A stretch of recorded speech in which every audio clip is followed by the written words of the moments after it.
Mahendragiri Varahi.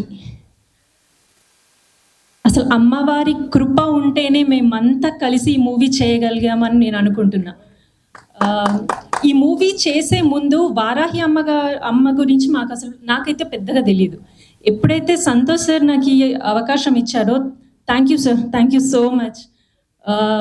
Once ఒకసారి నేను commit అయిన తర్వాత లొకేషన్లో మంజు భార్గవి అమ్మ అండ్ మీనాక్షి ఆల్సో ఎక్కువగా ఇదే మాట్లాడుకునే వాళ్ళం. అమ్మ నాకు చాలా విషయాలు చెప్పింది అమ్మ గురించి, ఎలా వాళ్ళు జపం చేస్తారు, ఎలా చేయొచ్చు, ఏ టైంలో చేయాలి, ఎలా, అట్లా చాలా విషయాలు చెప్పారు.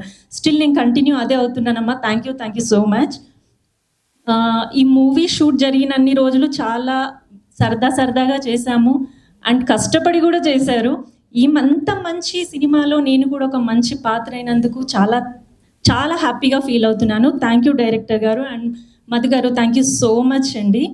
అండ్ ఇక్కడికి వచ్చినటువంటి ఈరోజు గెస్ట్లు, సార్ అనిల్ సార్, నా ఫస్ట్ డైరెక్టర్ సార్. అసలు యాక్టింగ్ కూడా వచ్చా రాదా అని తెలుసుకోకుండా నాకు ఒక మంచి పాత్ర ఇచ్చారు F2లో. ఎప్పటికీ రుణపడి ఉంటాను sir. Thank you so much. నేను అనుకున్నాను బ్యాక్ టు బ్యాక్ అలాగే పిలుస్తారేమో అని. ఏంటో సార్కి నా యాక్టింగ్ నచ్చలేదేమో, మరి పిలవట్లేదు. సార్ సంతోష్ సార్, నేను బాగా చేశానా చెప్పండి సార్. సార్కి తెలుసు. Okay just joke sir. And Supriya ma'am, actually ఈరోజే కలిసాను సుప్రియ మ్యామ్ని. ఎంత స్వీటెస్ట్ పర్సన్, ఎంత బాగా మాట్లాడుతున్నారు. అసలు నాకు ఫస్ట్ మాట్లాడడానికి కొంచెం నర్వస్గా ఫీల్ అయ్యాను నేను, కానీ చాలా బాగా మాట్లాడుతున్నారు. కలుస్తాను మ్యామ్ మిమ్మల్ని.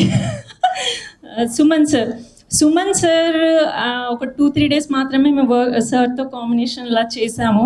చాలా అంటే చాలా పేషెన్స్, అసలు ఎంత బాగా మాట్లాడతారు అందరితో కూడా.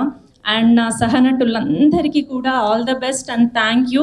నేను ఇంకేదో మాట్లాడాలనుకున్నాను, ఎవరినైనా మర్చిపోతే సారీ, బికాజ్ నాకు కొంచెం టెన్షన్ అవుతుంది. దాచుకోండి తర్వాత pre release. Lakshman sir, thank you sir, thanks for coming. Okay Sravanthi.